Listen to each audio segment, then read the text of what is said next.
A vida é seu maior tesouro. Graças a ela, você acorda todas as manhãs. Pode ter novas chances para corrigir seus erros. Pode dizer que ama e sentir o amor de alguém. Pode ver seus filhos crescerem. Graças à vida, você é capaz de lutar, aprender, perdoar e pedir desculpas. Graças à vida imortal e indestrutível, você pode sentir o carinho daqueles que partiram do mundo antes de você e que continuam vivos.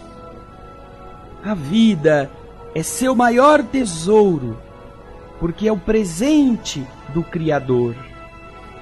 Não misture bondade com mágoa, perdão com ressentimento, alegria com tristeza, fé com descrença. Se o Pai nos deu a vida, não vivamos de qualquer maneira. Tenhamos alegria de viver. O programa espírita feito especialmente para o seu coração.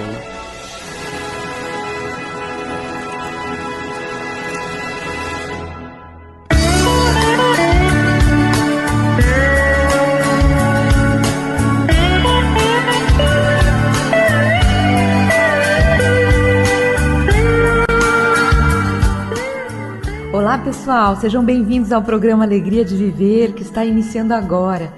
Nós desejamos que essa semana seja para você de muita alegria, de muita paz e que todos nós possamos sempre aprender um pouco mais com a doutrina espírita. Ah, mas por que aprender, né? Será que é interessante mesmo? O Espiritismo tem as suas leis e nos ensina a viver com mais esperança, com o entendimento de todas essas leis que regem as nossas vidas. Então aprender é muito importante e faz com que nós possamos crescer cada vez mais. Eu, Solange Godoy, juntamente com o nosso querido André Luiz Ruiz. Como vai, André? Olá, Solange! Olá, queridas irmãs, queridos amigos. É sempre importante que nós aproveitemos a vida, não apenas para encher a barriga, para colocar coisa na prateleira, para juntar coisa na garagem. É importante que a gente se prepare para levar a bagagem que pode ser levada, porque esta aqui que eu acabei de dizer fica no cemitério. A outra que tem que ir com a gente. Então também devemos nos dedicar, em alguma medida, a acumular coisas para o espírito, coisas que serão úteis. Então pense nisso. A Boa Nova chega até você com o carinho de todos os que estão trabalhando para que você se lembre dessas verdades. E aqui vai o abraço da Boa Nova através do Luiz Leite e do Alailson Cunha.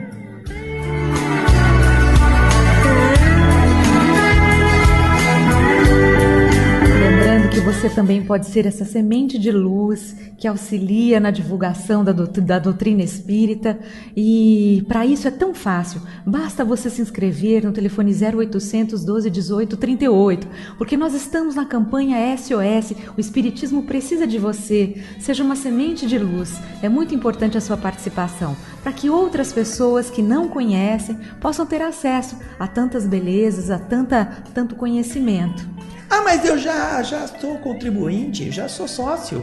É, tudo bem, que bom, não é? Que ótimo.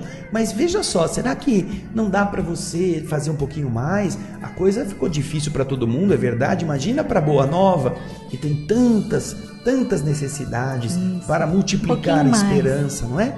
Quem sabe, com um pouquinho a mais... Quem sabe você reduz, se você tem algum hábito que você constantemente utiliza recursos para supri-lo, você possa diminuir esse hábito, diminua a quantidade de cigarro que fuma, de bebida que bebe e dê a diferença em favor da Boa Nova e em favor de você mesmo. Isso, porque você ganha em saúde, olha só que coisa bacana. Você fica melhor de saúde, ganha aí mais um tempinho, não é? Uma vida mais saudável e auxilia ao mesmo tempo. Isso é muito bom. Então, SOS, o Espiritismo precisa de você. Bem, André, estamos fazendo a leitura e o comentário do livro Leis de Amor, livro que é do Espírito Emmanuel, a psicografia de Francisco Cândido Xavier e Valdo Vieira. Nós estamos no capítulo 2, que fala do parentesco e filiação. Nós já estávamos comentando, até a semana passada nós fomos até a pergunta número 10. Isso, nós entendemos por que aqueles que estão conosco estão por alguma causa e nós com eles igualmente, com uma conexão entre a consanguinidade e o nosso destino. E vimos o que acontece, por que nós temos pais despóticos, ou tivemos situações difíceis com um filho, ou passamos pela experiência de ter uma filha que está em um estado de desequilíbrio emocional. Por que motivo estamos com eles? O programa de hoje vai começar a falar de marido, de mulher. Todo mundo quer saber sobre isso, será, né? Justo esse traste, parecia tão bonito, tão bonzinho no começo, agora virou uma pedreira na minha vida. Ou essa mulher, que mulher maravilhosa, quando ela era novinha, depois virou uma jararaca, depois de estar junto. Não, mas calma, vamos no homem, vamos no marido primeiro, né? Hoje vamos falar desses momentos difíceis. Então, vamos lá, a primeira das perguntas que fizeram ao Espírito Emmanuel. Ela é bem curtinha, pergunta sobre um marido desleal. Qual a ligação dele conosco e nossa com esse companheiro? Por que eu tenho que ter esse companheiro desleal, esse companheiro que apronta tanto para mim, não é? Quantas mulheres já não se perguntaram sobre isso? Porque isso é muito comum. Então, você se questiona, esse marido desleal, por quê? O que eu fiz para merecer isso? E então você vai perceber que há um motivo. Como nós dissemos no programa anterior, 90% das uniões correspondem a uniões de provação, de sofrimento, em que dois espíritos que já viveram antes juntos, que já tiveram experiências anteriormente, têm que voltar para aparar arestas, aparar aqueles problemas, aquelas coisas que fizeram deles pessoas que sofreram ou fizeram infelicidade comum. Agora então vamos ver por que esse marido desleal está no seu caminho. O marido ingrato e desleal, em muitas circunstâncias, é o mesmo esposo do passado que nós atiramos no abandono, na deserção, com os nossos próprios exemplos menos felizes. Quando você, numa situação de dificuldade moral ou de indiferença, quando a pessoa que se relaciona com outra, numa ilusão, numa aventura, produz danos ao estado emocional ou induz o outro a uma fuga dos deveres, ou frustra a emoção, frustra com atitudes que não são nobres, isto fica cristalizado no outro ser. Não é que o outro ser apenas tem raiva, não, é que nós colocamos desvalores no relacionamento afetivo que vincam a alma, que viciam o comportamento e fazem um sofrimento que tem a nossa marca, a nossa impressão digital. Então, depois, nós precisamos recolher os cacos daquilo que nós quebramos e temos que ter paciência para ir colando. Por isso que Emmanuel disse, aquele marido ingrato, aquele marido desleal, corresponde? Em muitas circunstâncias, é o mesmo esposo do passado. O mesmo marido, de outra vida. Que nós atiramos no abandono. Que nós largamos, trocamos por outro. Na deserção. Fizemos ele sofrer, não tratamos com respeito, não consideramos como um companheiro. E nós fazemos isso devido ao nosso próprio exemplo. São exemplos infelizes que nós tivemos e que acabaram tendo como consequência esse tipo de conduta. Repercutiram numa outra alma, em um outro ser, gerando esse estado de indiferença ou de busca também para viver as mesmas emoções. E agora, aquela pessoa que agiu deve recolher o fruto de seus atos, não é? E a mesma coisa nós vamos observar em relação à esposa, que é a pergunta seguinte. Fala assim, e a esposa desorientada? O que acontece? A esposa que está em uma situação de desorientação, ela também está assim por alguma causa, não é? Vamos pensar, se o marido nós tivemos culpa, agora é a vez dos maridos, dos companheiros. Uma esposa que agora não tem uma atitude adequada é também resultante de uma convivência viciosa de tempos atrás, que nós agora temos que corrigir. A gente tem que endireitar aquilo que a gente entortou. É sempre assim, né? Vamos ver o que Emmanuel responde. A companheira desorientada, que nos amarga o sentimento, é a mulher que desprezamos em outra época, obrigando-a a lançar-se no poço da loucura. É tal a dor do afeto recusado, trocado, humilhado, que a alma feminina, às vezes mais até porque é mais sensível do que a alma masculina, perde o equilíbrio e se deixa arrastar por desajustes da mente, da emoção. E esse destrambelhamento do espírito repercute nos tecidos da alma, seja por atitudes violentas na vida física, seja por pensamentos fixos que vão viciando os centros mentais da alma. E aí, quando a gente está no plano espiritual, a gente vê o resultado dos nossos desatinos, por que aquele ser está padecendo aquelas circunstâncias, e aí a gente sabe que aquilo foi gerado pelo nosso descaso. Aí pedimos uma vida ou precisaremos obter autorização de voltar e redimir-nos com aquela ajuda necessária para reconduzir a mente desajustada, desconfiada, nervosa, irritada de uma companheira a um caminho de serenidade, pelo nosso exemplo, pela paciência, pelo devotamento, pela dedicação. Então, é uma transformação de caráter de dois indivíduos, de duas almas, para que haja paz a partir do momento em que elas se reintegrarem no caminho da confiança, que se reconstrói, não é? Muitas pessoas falam, depois que quebra o vaso, nunca é a mesma coisa. Mas de uma existência para outra, pode ser. Por isso que é o destino, consanguinidade e destino.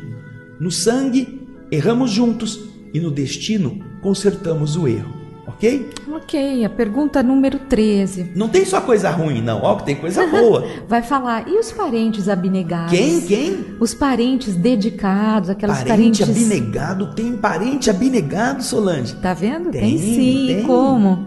São aqueles parentes que nos auxiliam tanto, que nos apoiam, que nos estendem as mãos nas horas difíceis, que são pacientes conosco, que nos deram coisas quando estávamos passando por privações, sem nos humilhar, que nos deram presentes que a gente não podia comprar, que levaram a gente para passear em passeios que nossos pais não podiam nos dar, parentes que nos querem bem. Quantos tios pagam o estudo dos seus sobrinhos que não têm recursos, formam aqueles meninos como doutores, como médicos, odontólogos, engenheiros, ou mesmo como profissionais em alguma profissão técnica, são companheiros de jornada. Então, essa consanguinidade também tem um motivo. Vamos ver por que nós podemos encontrar parentes abnegados em nossas vidas pessoais. Os parentes abnegados em que nos apoiamos são os amigos de outras eras, com os quais já construímos os sólidos alicerces da amizade e do entendimento, proporcionando-nos o reconforto da segurança recíproca. Tá vendo que bonito?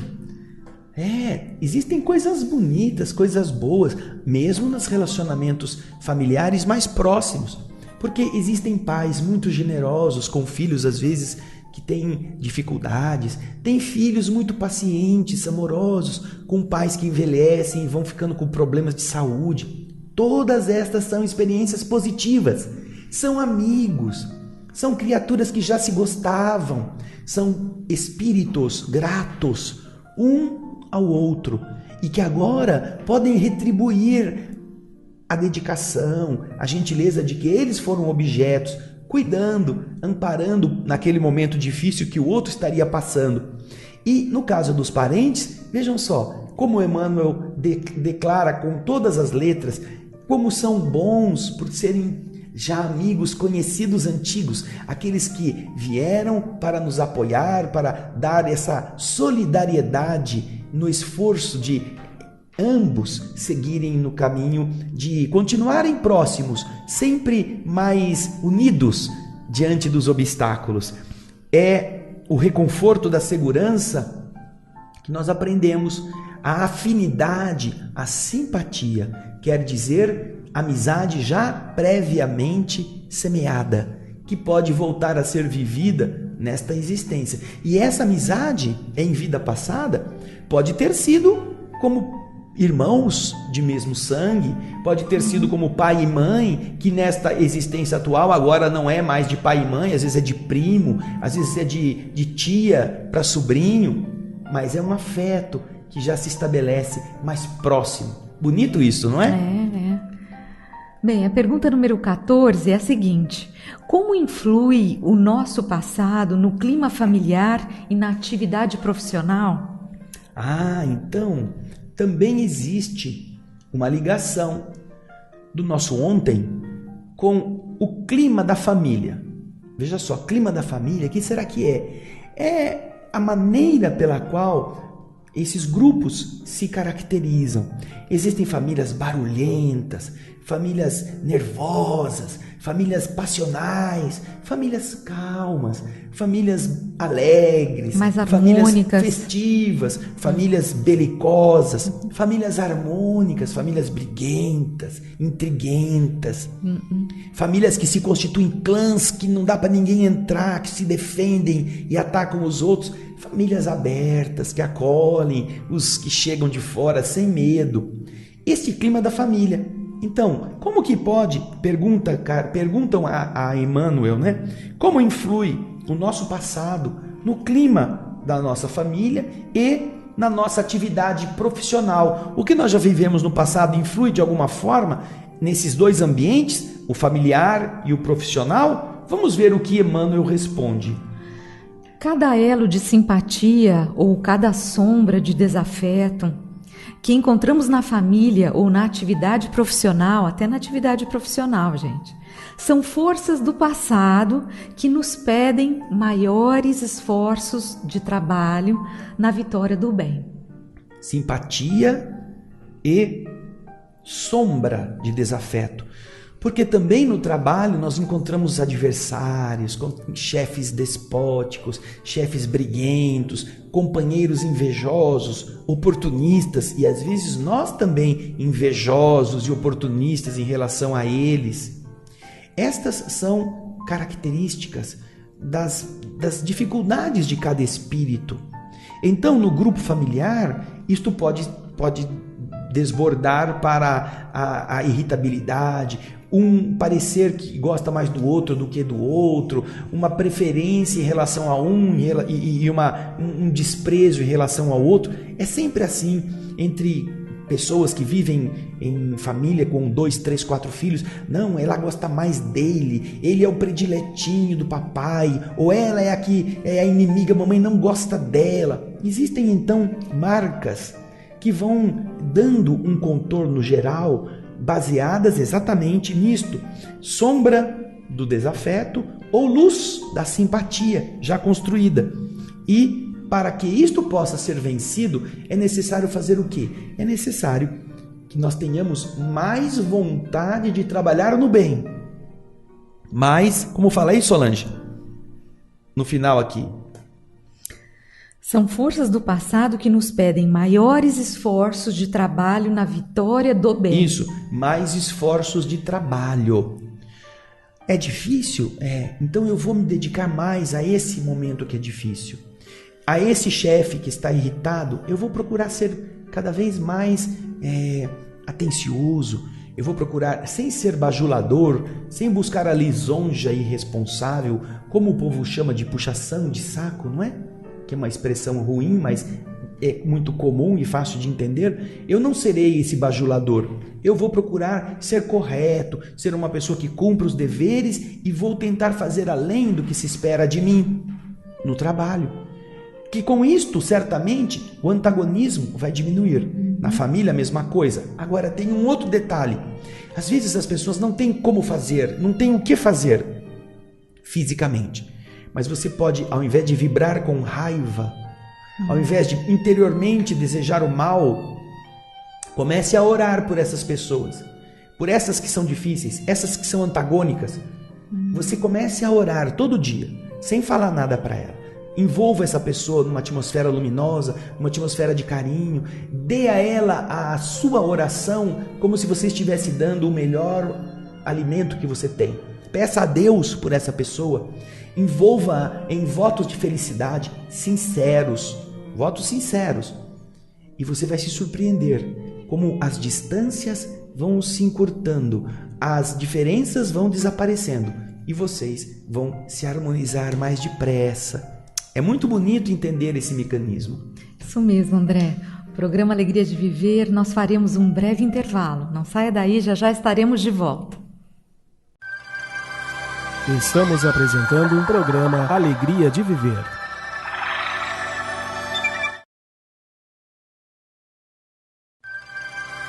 Programa Alegria de Viver está voltando.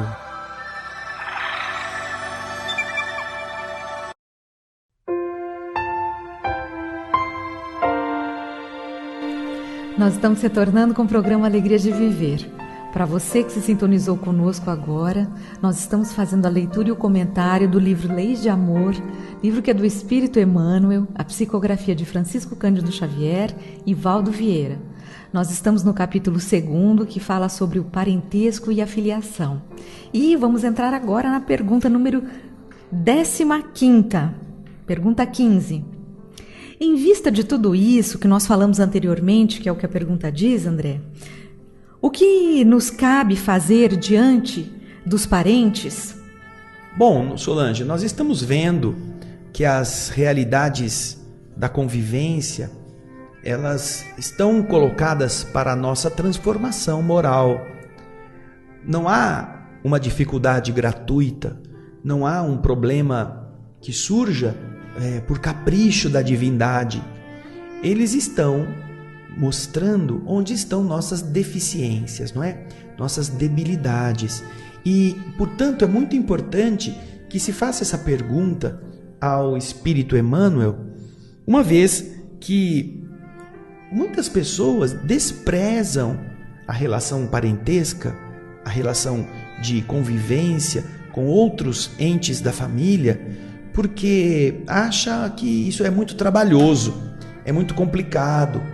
Então é melhor se isolar, deixar cada um com seus problemas e eles que se danem, para que a gente possa cuidar das nossas necessidades, do nosso estado familiar, primeiro os meus, depois os de Mateus, como diz o ditado. E então, parece ser uma atitude prudente, mas é uma atitude prudente no mundo de mesquinhos, no mundo de egoístas.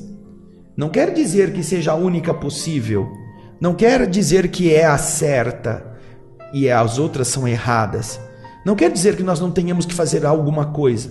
E isto é algo que nós precisamos meditar, porque todos nós temos parentes. E estes parentes às vezes são fáceis, às vezes são difíceis. Mas vamos ver como Emmanuel nos dá a orientação para a pergunta que pergunta a ele o que fazer diante dos parentes. Vamos ver a resposta. Diante dos parentes e dos companheiros de jornada, devemos nos dedicar à felicidade de todos e fazer o melhor ao nosso alcance, a benefício de cada um. Parece uma resposta assim bobinha, né? Uhum. Veja só, Emmanuel divide a resposta em duas áreas. Primeiro, devemos nos congregar, nos consagrar, nos dedicar à felicidade de todos. Então, nossos parentes fazem parte do grupo a que estamos ligados. Daí, não podemos nos dedicar a um e esquecer o resto. Não podemos fazer as coisas parcialmente. Todos estamos no mesmo barco, consanguíneo neste caso. E é então que quem descobre o funcionamento das leis do universo, como nós estamos descobrindo, precisa se lembrar de atuar em favor de todos. cada um com a sua dificuldade. Cada um tem o seu problema. Cada um tem uma peculiaridade de comportamento, de necessidade evolutiva. Um precisa que você dê remédio. Outro precisa que você o convide para almoçar de vez em quando.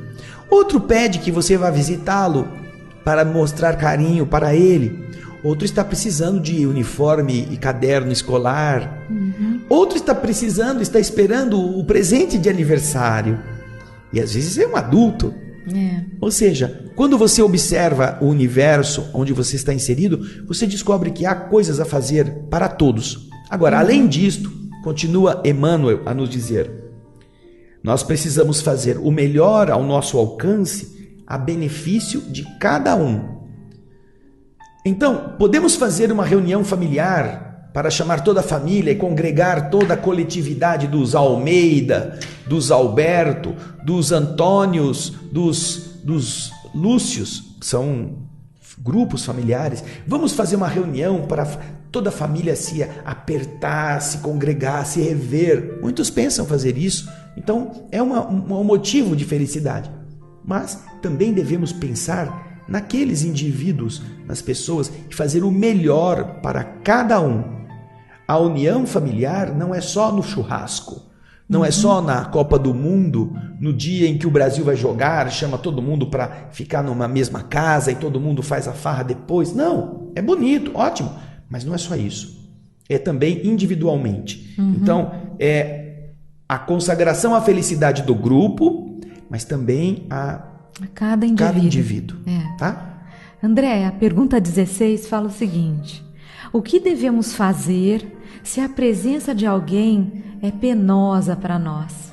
Muita gente já sabe. Isso acontece muito. Se manda, pula fora, não atende a campainha. Eu não quero nem ver.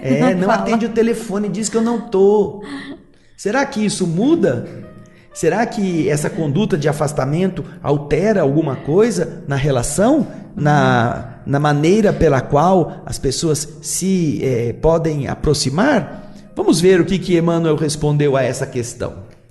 Se a presença de alguém nos é penosa ou difícil ao coração, combatamos os impulsos negativos que apareçam em nossa alma e convertamos as nossas relações com esse alguém numa sementeira constante de paz e luz.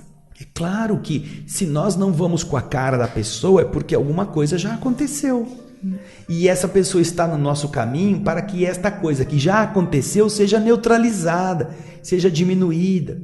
Mas a culpa não foi minha. Como você sabe? Se isso tem uma marca de outra vida. Então, Emmanuel está dizendo, nós devemos afastar aquela ideia pré-concebida contra a pessoa. Não, ela deve ser assim porque ela deve ter um motivo para ser assim. Eu vou tentar fazer diferente, eu vou tentar seguir por outros caminhos, vou tentar dar atenção, vou fazer o que eu posso no sentido positivo. Então é o que ele está dizendo. Além de você tirar da sua ideia e começar a orar, emitir bons pensamentos para essa criatura, você também pode, em tudo, em todos os momentos, semear paz, concórdia, dar um gesto de carinho, fazer alguma coisa gentil, dar a essa pessoa uma demonstração de um afeto sincero, um afeto verdadeiro. Então, com isso, você vai aplainando aquelas arestas que estavam tornando turbulento o caminho entre você e ele, tá bem? É um ensinamento riquíssimo do Espírito Emmanuel a esse respeito, quando uma presença é penosa. Fugir dela é a única situação que não muda nada, que não faz nada ser diferente. É melhor fugir do que bater-se com ela. É verdade. Porque algumas pessoas não têm como você se manter muito tempo junto. Então, entre brigar, entre se agredir, é melhor afastar-se. Mas não é manter esse afastamento como uma coisa perene. É vibrar positivamente e, na medida que o tempo vai passando, procurar se aproximar ou fazer coisas, adotar gestos de gentileza que possam ir aproximando essas diferenças. E agora temos a última questão. Acho que dá tempo, vamos lá? Vamos lá. Todo laço de parentesco possui razão de ser? Então você está pensando, mas todo mundo que está na minha família tem algum motivo de estar aqui? puxa vida, mas que coisa estranha, será que tem uma causa para todo mundo que tem o meu sobrenome estar comigo nessa família? Vamos ver a resposta de Emmanuel. Ninguém possui sem razão esse ou aquele laço de parentesco, uma vez que o acaso não existe nas obras da criação. Então, não existe acaso, não há casualidade. Se você está onde está, com todas as pessoas com quem você esteja, você tem uma tarefa a realizar. E mesmo que eventualmente caia alguém por acréscimo de misericórdia, que Deus tenha enviado uma pessoa para aquele núcleo, você tem o dever de estar ao lado dessa pessoa para fazer o melhor por ela. Um dever que é uma solidariedade universal. Então, nós não estamos jogados ao sabor do vento. Há um porquê estarmos nestas condições. E uma coisa importante, antes de encerrar, que nós vamos ser muito gratos quando desencarnarmos por todo o avanço que conseguirmos graças às pessoas difíceis, que nós pudemos encarar sem medo, que nós pudemos realizar coisas boas para elas.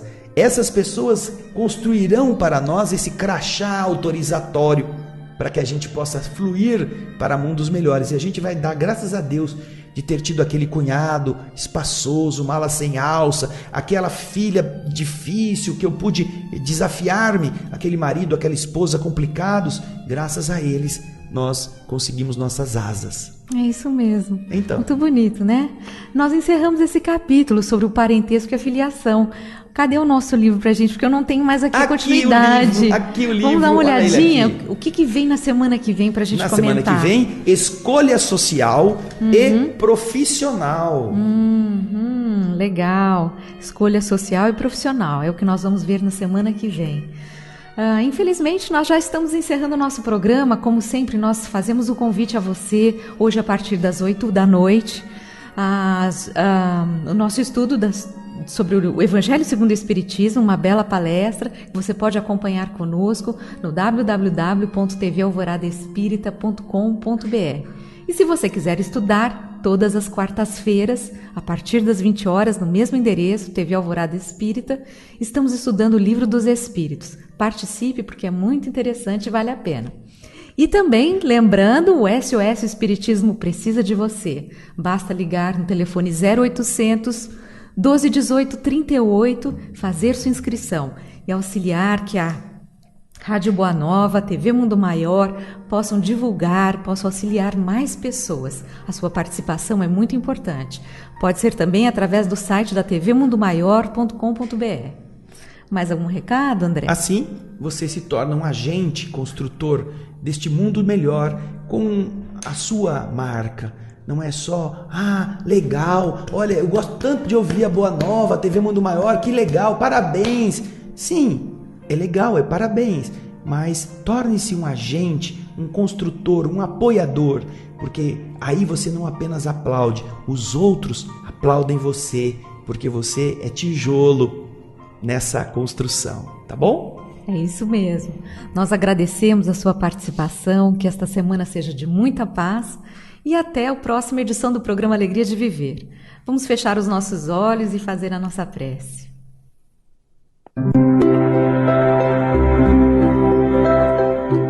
Senhor, obrigado por podermos compreender este panorama que, surgindo diante de nossa mente como revelador dos porquês, nos abastece de motivos para que nossa existência não seja um eterno conflito entre aqueles que moram debaixo do mesmo teto ou que vivem numa mesma família.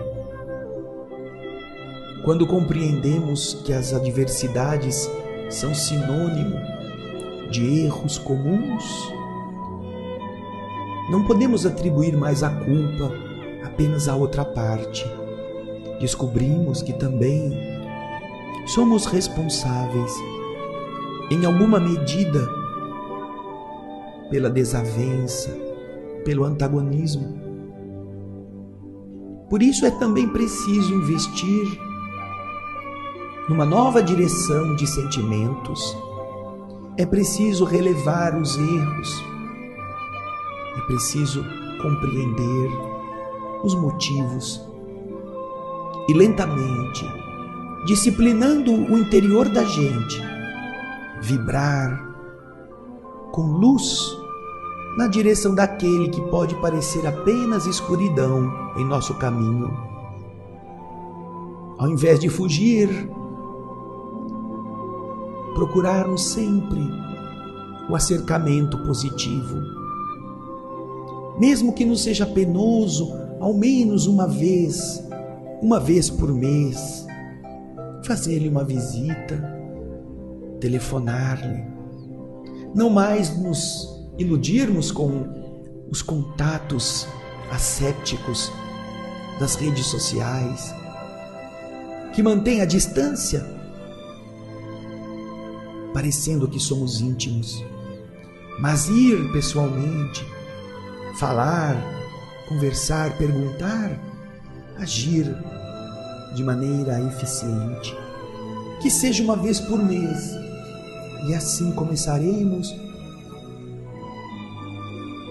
a desenvolver um assunto comum, a percebermos interesses que nos aproximem, a falar de coisas que sejam construtivas de uma amizade ou de um entendimento básico. É assim que aprendemos a consertar os nossos erros para diminuir essas distâncias. Porque até agora, Senhor, nosso orgulho muitas vezes tem tornado uma disputa de opinião um abismo intransponível, uma frustração, uma contrariedade, em um diálogo qualquer, uma inimizade de longa duração. Pais que não falam com filhos, filhos que não falam com pais, por terem opiniões políticas, interesses materiais opostos. Que nós aprendamos que a vida foi feita para unir, não para dividir. E assim nós possamos viver contigo, Jesus, amando e construindo o bem dentro de nós mesmos. Muito obrigado e muita paz. Almas do céu, ouvi o doce canto do fundo do coração.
céu.